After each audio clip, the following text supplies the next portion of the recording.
downward progression that we're finally seeing, right?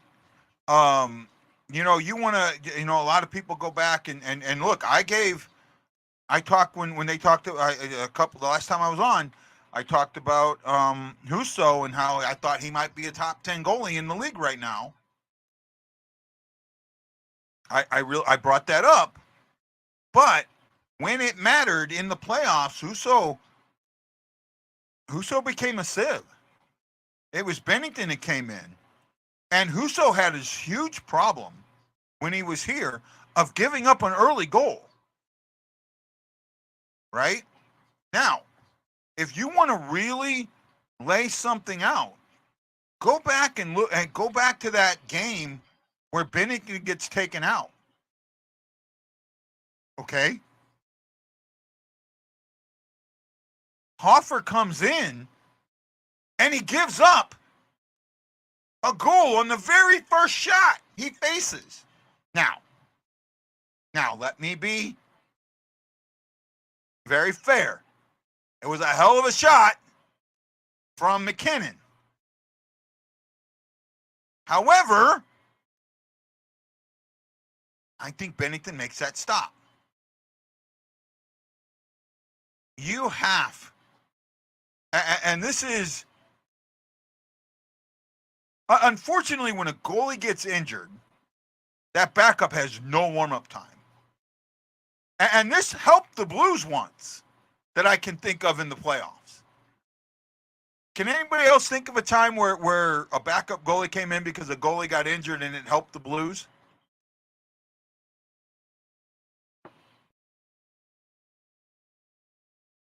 I want to say it was somebody on this team's first playoff goal, too.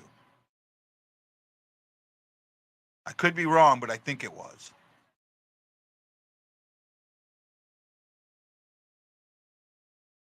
Oh, I'm with you, Jason. I think you're right here. Right? It would not shock me if one of Weber or Ott is the intern, but I think it'll be earlier. There we go. Dallas Game 6, and I think it was Kairu's first ever playoff goal, right?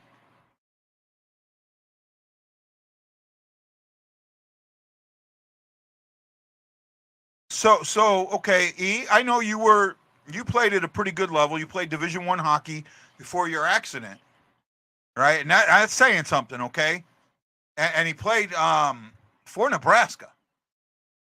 So that's a hockey. I mean, that's not that's a team that's got a hockey team. So you're playing for somebody there. So if you don't get that first stop, does that really mess with your mind?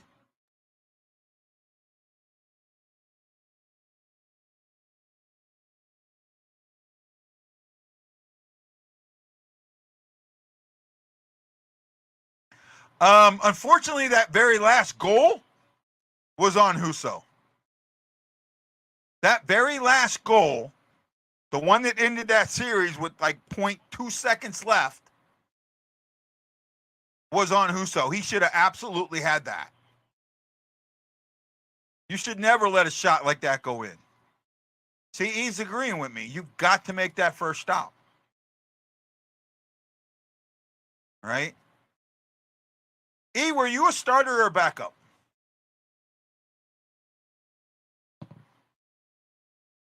Did you spend more time as a starter or as a backup? Actually, I should try and get Ed back on and talk to him about this. I still love the line he said to me. Starter, okay. But you did some time as a backup too, right? I mean, you didn't go straight to starter. You probably were a backup at some times, right?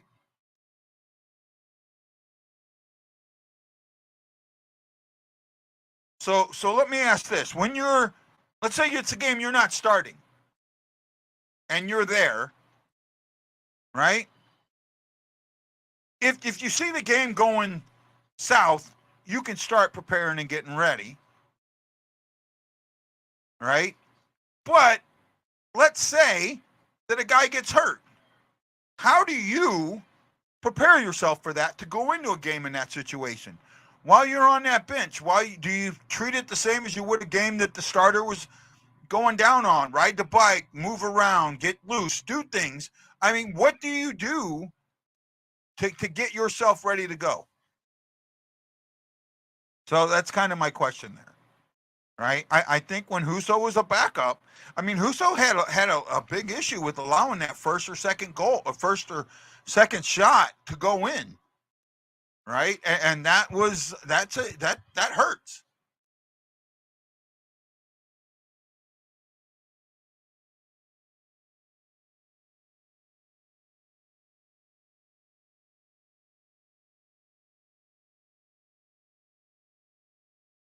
Yeah, yeah, I'm with you.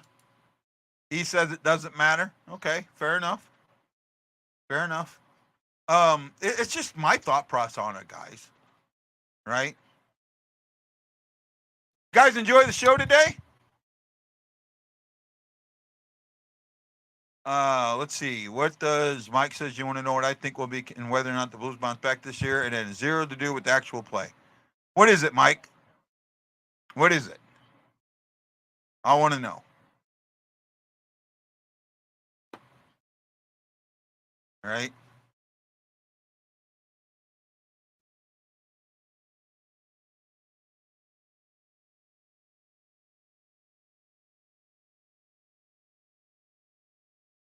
Where we at? What do we got? What we got? What we got? What we got?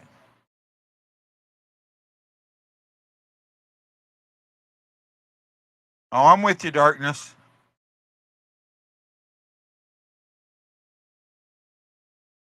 Home record, taking care of home ice, especially in the playoffs, has been something we've had issues with. Yeah. In the playoffs, it's been a bigger issue. I'll agree with that. That might help, but right now, I know there are some guys out there. Mike, one of them. There's a couple of others that have. Jason Nichols is. I seen your street hockey comment. I even read it. I read it, bud.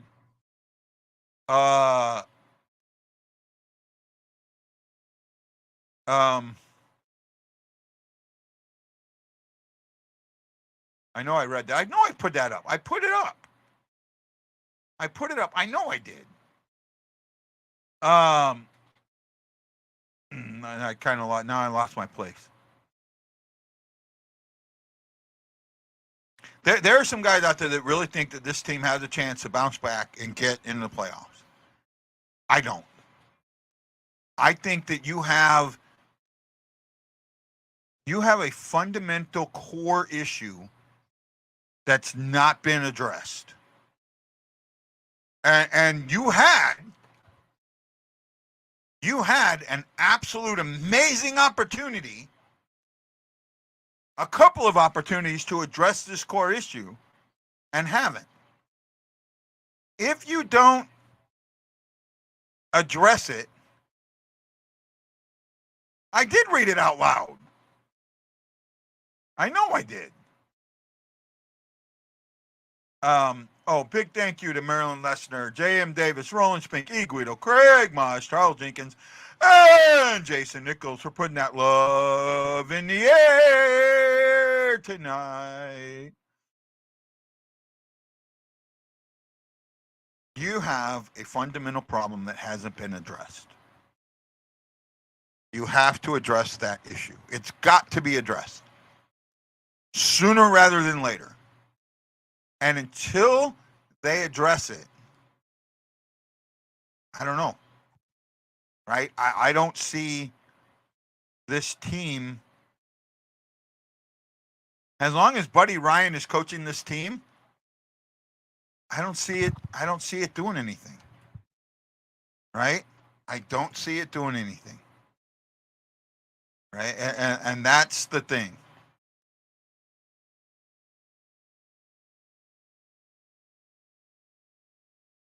It's got, the game of hockey is changing rapidly, and it's becoming a lot more based on I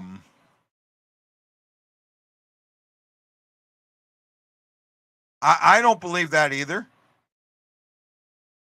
I don't believe that either. I think Armstrong sooner or later is going to have to face. Well, actually, I think Armstrong did something this season that gave Berube the rope he needs to hang himself with. Right? Anybody know what that rope is? He gave Berube the absolute rope to hang himself with. Anybody know what that rope is?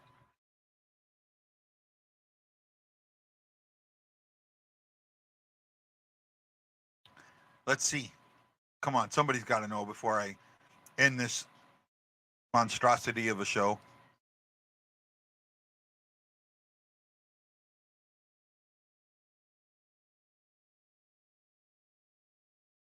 Da da da da da na na na na na na na na na na na na. Nope, not that.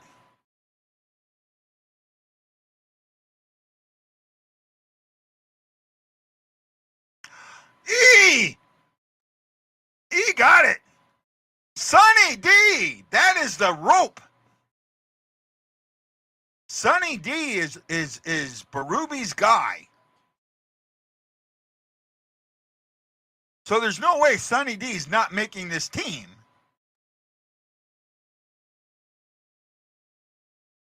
Right?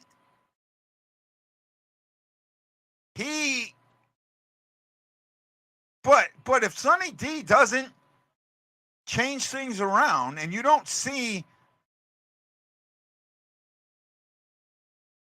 Berube did something in the finals that I don't think any coach has ever done before. Right? Anybody know what he did in the finals that was different than any other? I mean, I've never seen a coach do this before. He did something every finals game. Anybody know what that is? Come on, one of you super fans out there knows what I'm talking about.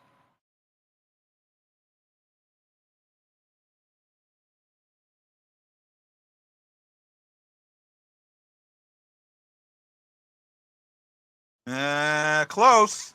You're close, Dante. You're really close.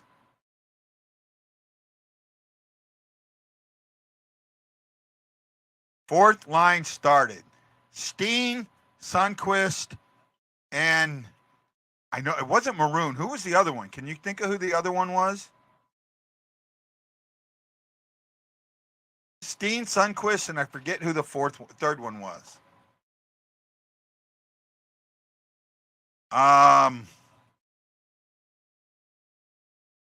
Sanford? Was it Sanford? Was it Sundqvist, Sanford, and Steen? Bozak. Okay. Bozak. I was on the right path with Sanford, I think. Sanford might have been hurt. Thomas got hurt during that. Thomas was hurt during the finals, if I remember right. He was in the press box for Game 7. Right? He started Bozak, Steen, and Sundqvist. And he did that to basically put a little bit of fear into Boston's first line. And it worked. Our fourth line, our current fourth line, is who do you think our fourth line is going to be? Right? Good question here. Our fourth line, Sundqvist. Who? Let me. I can't. I'm blanking out here.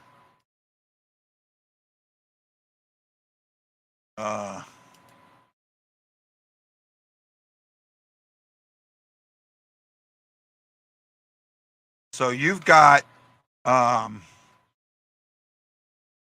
probably Sundquist, possibly Alexandrov, and Blaze. Right? Maybe Neighbors down there. I think Neighbors doesn't play on the fourth line. Or Torpachenko. So Alexandrov, Sundquist, Torpachenko. That's possibly your fourth line. Right?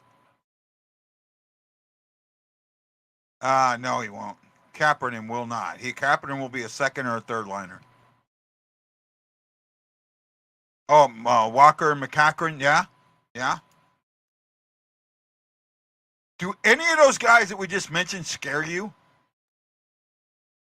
Do any of those guys scare you? And for me, there's one that I think might start scaring guys. And that's the one. That's the one. Torp does. Right?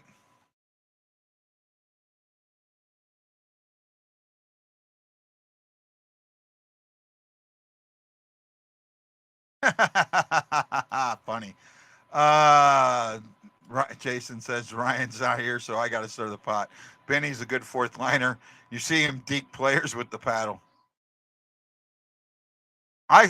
Benny gets a bad rap, and I see it so much. He gets penalized for things the other goalies do in the same damn game. No, it wasn't SportsCenter. I have ESPN app on my phone, so I get alerts from it, and don't have it on Shake.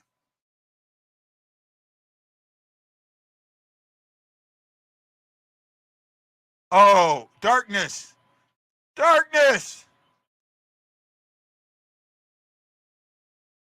Are you kidding me? Darkness. You're lost. See, Darkness, I've been with you up to this point.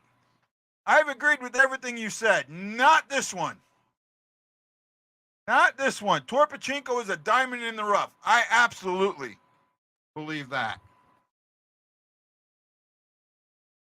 Absolutely believe that. I am not on board with that there, bud. Not on board with that at all.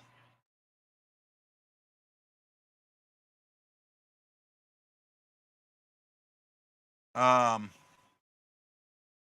not sure what you mean there, Jason, about power trip. Not sure. I missed this comment. I see in a couple of years, Shin being a Steen, and more towards a fourth line center. I might see that. Who does Torp kind of remind me of? Ooh, that's a good question.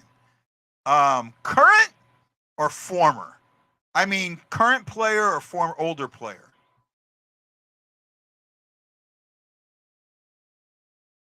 See, for me, right off the bat, I say maroon. I say he's kind of a maroon. Right? Other than that, I'm not sure where you're going.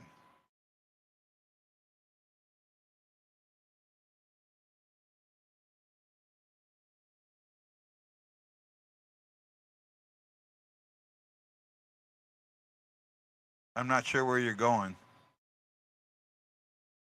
Better off?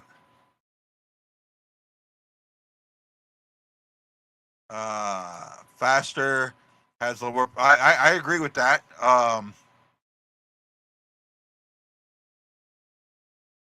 Torp is a color. Torpachenko to me, I don't know. I think he's close to Tarasenko, to be honest. I think he has that. I don't think he has the scoring knack that Tarasenko does, but you can learn that. I think he could. I think he might be having some of the skill coached out of him, but he could. Oh, yay! I got it right.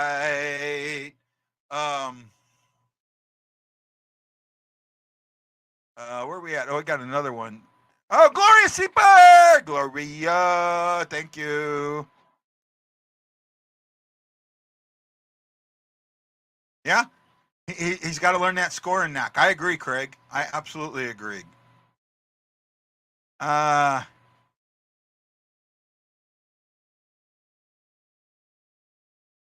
little bit. I can see that a little bit. When Torpachenko, I kept an eye on Torpachenko in the minors, and I liked his game. Before Torpachenko came up, if you watch this show, I talked about that a lot.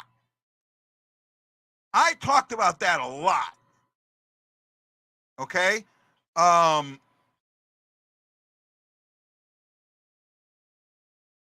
like Torpachenko's game. I like what he does. My concern is that he's having some of his skill coached out of him. That's my concern for him. Because I guess who Craig was talking about. But I think Craig could also say that my first one wasn't too far off either. Right?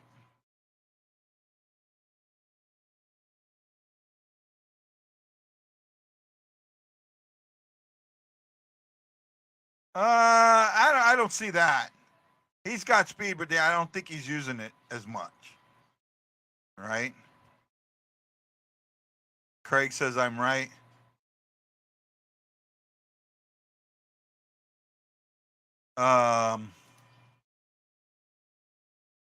Excuse me.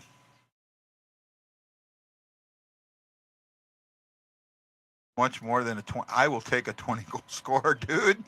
But I think he could be a 30 goal scorer.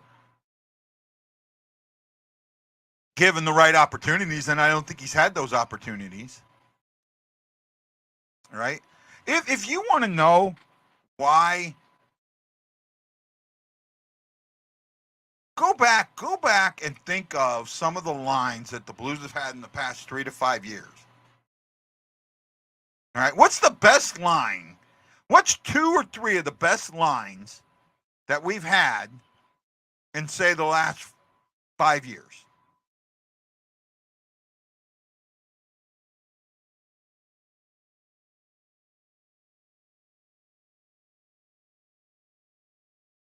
I get it. I'm with you.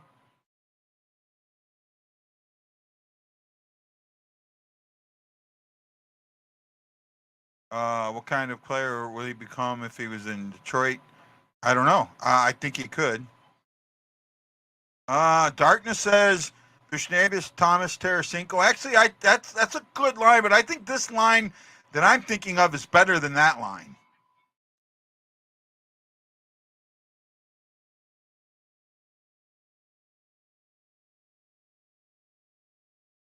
I'm thinking of a line that I think was better than that line.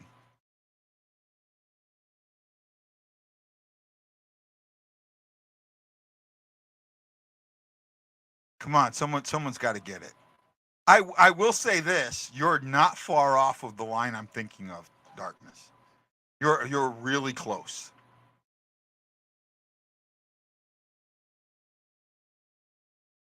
You're really close. I'll give you that.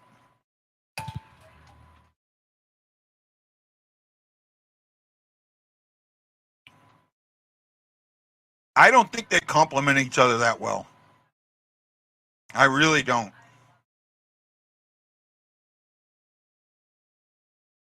The other good question, and maybe we'll save this one for tomorrow, is the captain talk. And I've seen some things on there, and a lot of people are saying Shin. I don't see it being Shin. I get where you're saying that. Not with the money you just spent. Nope. Especially with the trend in the NHL. I'm thinking of a certain line that we've had in the last 5 years. It's probably the best line we've had. Right? Thomas, Vladdy, Barbie. That's another. That's close to the line I'm thinking of. Varna, I agree with that. I agree with that. I think Varna, Thomas, and Kyrou could be a very, very good line.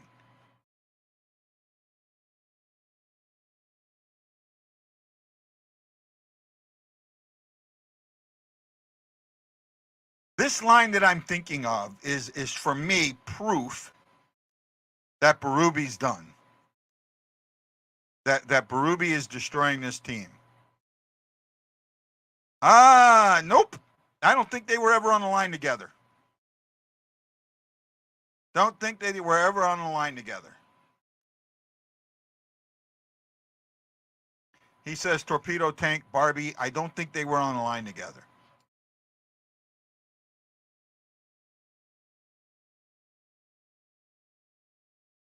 Top 6 should be Kyrou, Thomas, Varna. I'm okay with that.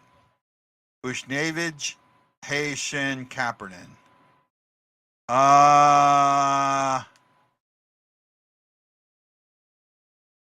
It'll be Shin. It won't be Hayes. I think Hayes will be the third center.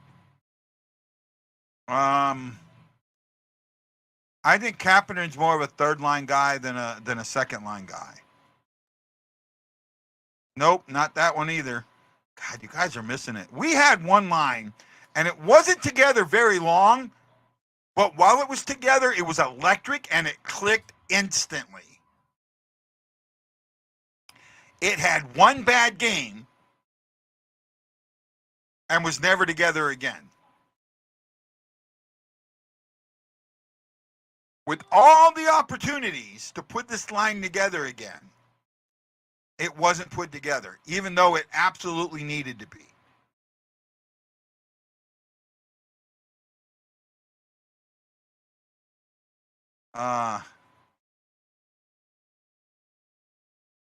Nope, not that one. I can't believe this. Well, there are only 4 watching me now, so.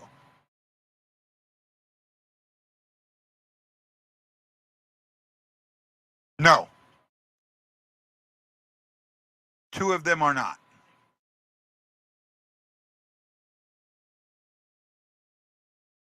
Yes, I have talked about this a couple of times. Not recently.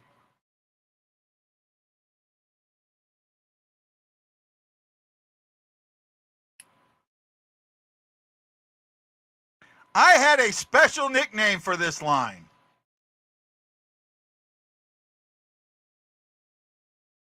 I don't know if I don't think that they all 3 played on the line together. I don't think those 3 played on the line together. Schwartz, Shin, Tereshchenko. No.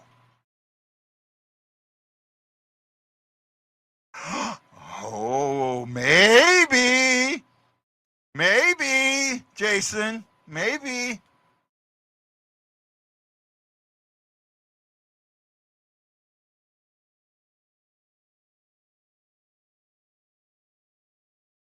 Getting warmer. Getting warmer. Na na na na na na. Na na na na na na. Na na na na na na.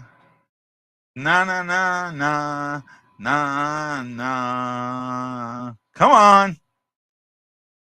Nope, not Torpedo. It was a Spetsna line. Barbashev, Tereshchenko, Bushnevich. That line was fantastic. It had a bad game, and the bad game was actually due to other things.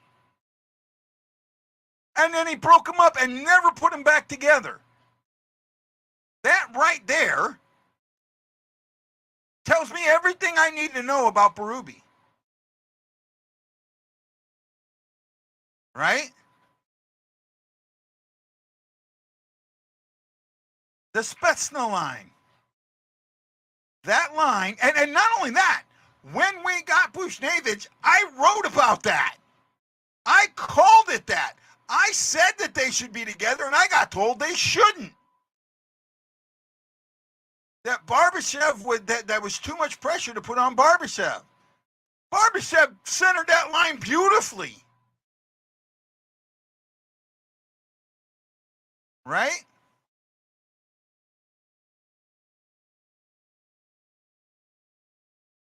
The thing is that's a line that should have been put together from the get-go.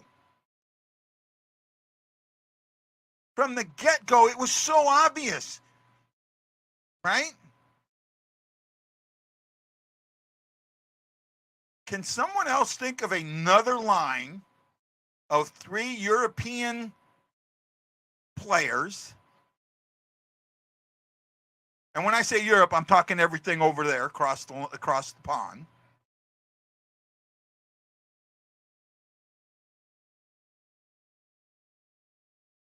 That did the same thing. Great line. I've had one of those guys on this show from that line.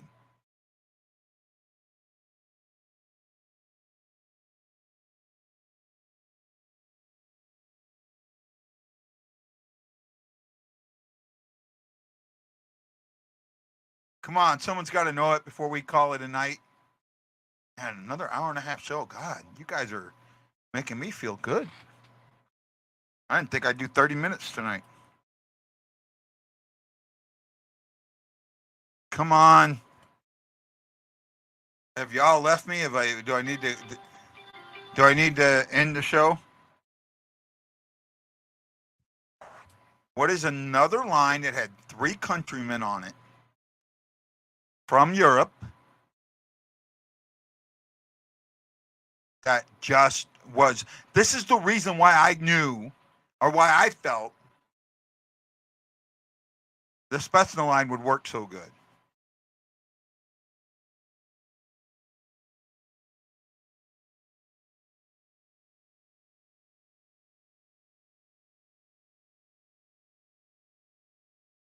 I will agree with that, and so I think Bushnevich wanted it too, right? Thank you. Yeah, well, E, every night I come on, I think I'm only going to get 30 minutes. Every night I come on, I don't think that I'm going to get a full show out of it.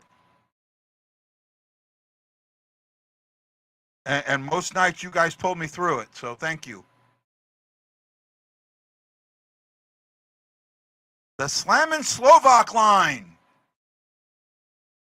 right?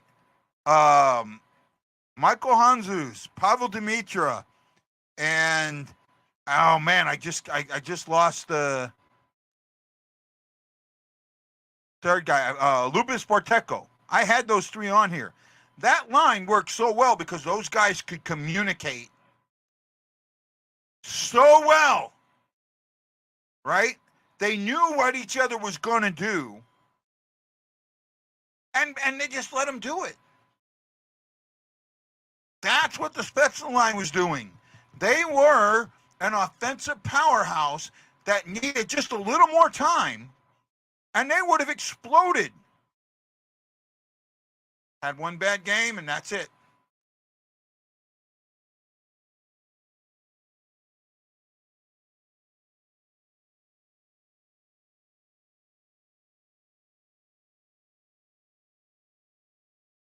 Well, I appreciate that, E. Thank you. Darkness says coaches are supposed to put their players in the best position to succeed. Berube has done the complete opposite. I will agree with that. Right?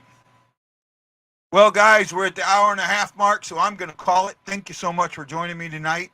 I appreciate you watching the show. Thank you. Well, hopefully, who knows? Maybe this is the season it blows up. Guys, have a great night. This is Guy, the Hawaii Blues fan, saying aloha mahalo. What, boys? Hawaii Blues fan, we're bleeding blue with you. Let's go Blues! Let's go Blues! Let's go Blues!